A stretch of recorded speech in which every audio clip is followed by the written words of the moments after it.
இப்போது எல்லாரும் சொல்கிற மாதிரி நாய்களை நாங்கள் யாரும் அழிக்க சொல்லலை, கட்டுப்படுத்த தான் சொல்கிறோம் அப்படின்னு கேட்குறது நியாயமானது தான். அதை யாருமே நாங்கள் இல்லைன்னு சொல்லவும் இல்லை.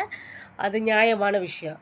ஆனால் கட்டுப்படுத்தணுங்கிறது இப்போ தான் ஞான உதயம் வந்ததா?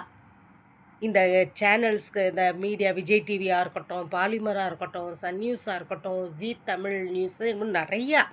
அப்புறம் பத்தாததுக்கு ஒரு டாக்டர் அம்மா ஒரு ஆர்டிஸ்ட் ஒன்று வருது ஷர்மிளான்னு ஒன்று, அது சுசித்ரா, நிறைய பேர். இப்போ தான் உங்களுக்கு ஞான உதயம் வந்ததா கேட்குறேன். அதை நாய்களுக்குன்னு வருஷம் வருஷம் கோடிக்கணக்கில் பணம் ஒதுக்குனாங்கல்ல. ஒவ்வொரு வருஷமும் பட்ஜெட் போடும்போது இது தெருநாய்களுக்கு கருத்தடை பண்ணுறதுக்கு, இது தடுப்பூசி போடுறதுக்கு இத்தனை கோடிகள்னு சொல்லி ஒதுக்கி வைக்கிறாங்க. ஆனால் அதை முறையாக பயன்படுத்தி இருந்தால் அத்தனை காசையும் ஊழல் செய்யாமல் முறையான அத்தனை காசுகளையும் அந்த நாய்களுக்காகவே பயன்படுத்தி இருந்தால் கரெக்டாக இன்ன வரைக்கும் நாய்களோட எண்ணிக்கை அதிகமாக ஆயிருக்காது. அதுக்கு வாய்ப்பே கிடையாது. ஏன்னா வருஷத்துக்கு இத்தனை கோடிக்கு எவ்வளோ நாய் பண்ணலாம்? அத்தனை நாய்க்கும் கருத்தடை பண்ணியிருந்து தடுப்பூசி போட்டிருந்தா ரேபிஸும் வந்திருக்காது. கருத்தடை பண்ணியிருந்தனால அந்த நாய் மறுபடி குட்டி போகலாமல் இருக்கும். குட்டி போடாமல் இருந்தால் அந்த நாய் என்ன ஆகும்னா அது காமாக இருக்கும்.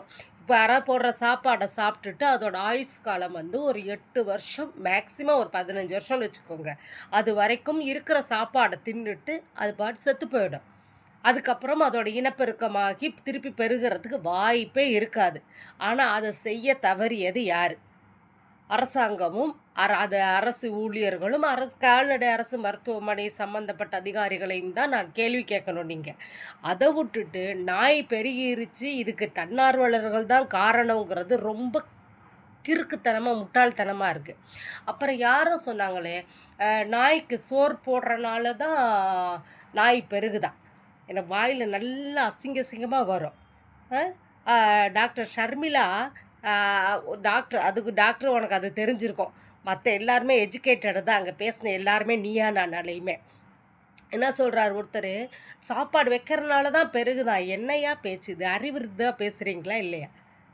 அப்போ உங்களுக்கெல்லாம் குழந்த பிறந்ததில்ல, அது அதை உங்கள் அம்மா வீட்லேயும் உங்கள் மாமியார் வீட்லேயும் சோறு சாப்பிட்டீங்கள, சோறு போட்டாங்கல்ல, அந்த சாப்பாடை சாப்பிட்டு தான் பிள்ளையெல்லாம் பார்த்தீங்களே இல்லை.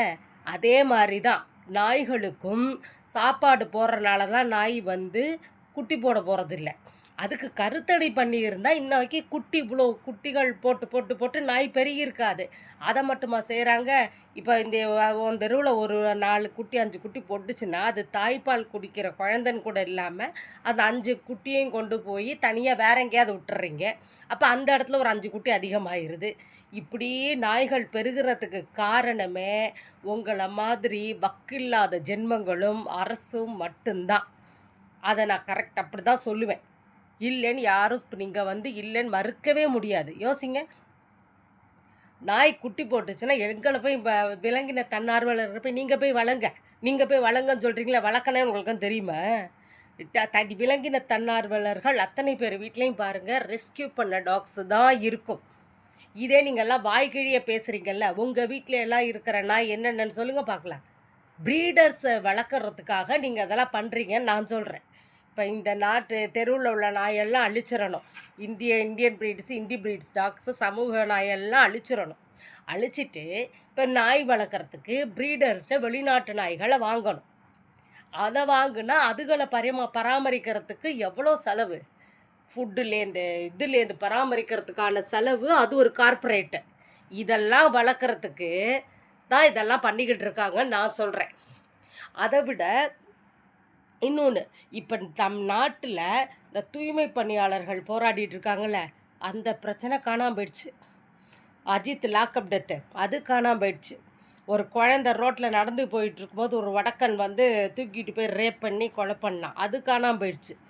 இப்படி வரிசையாக இந்த கொல்கத்தா டாக்டர் ஒன்று இறந்து போனாங்களே கொடுமையாக, அது நீங்கள்லாம் மனிதன் சொல்கிறீங்கல்ல, மனித உயிர் முக்கியம் இல்லையா? நல்லா வந்துடும் மனித உயிர். என்ன சொல்கிறது, அந்த மிருகங்களால் தான் கொடூரமாக சிதைக்கப்பட்டு செத்ததுக்கப்புறம் கூட அந்த பொண்ணை விட்டு வைக்கலை மனித மிருகம். அவங்கெல்லாம் உயிரோடு இருக்கிறான், நாய்கள் உயிரோடு இருக்கக்கூடாதுன்னு சொல்கிறீங்க நீங்களாம். இப்போ நீங்கள் வந்து எங்களை கேட்கக்கூடாது, உங்களுக்குலாம் மனசாட்சி இருக்கா, அறிவு இருக்கான்னு உங்களுக்கு முதல்ல இருக்கான்னு முதல்ல பார்த்துட்டு பேசுங்க. அ நாய் அதிகமாயிருச்சுன்னா அது காரணமானவங்க யாரோ அவங்கள வச்சு தான் கேட்கணும், அவங்கள தான் கேள்வி கேட்கணும்.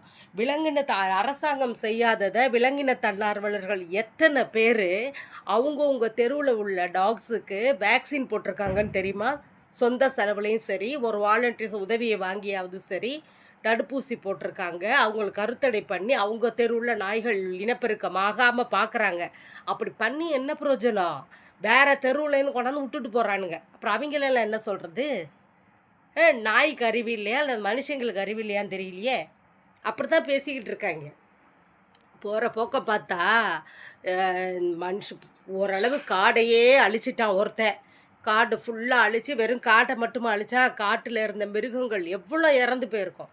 அத்தனையும் அழித்து கடவுள் பேரை சொல்லி ஒருத்தன் யோகா மையம் நடத்திக்கிட்டு இருக்கான். அவனை எதுக்கு இவ்வளோ இயற்கை வளங்கள் அழிச்ச பண்ணேன்னு கேட்குறதுக்கு ஒருத்தனுக்கு துப்பு கிடையாது, நாதி கிடையாது.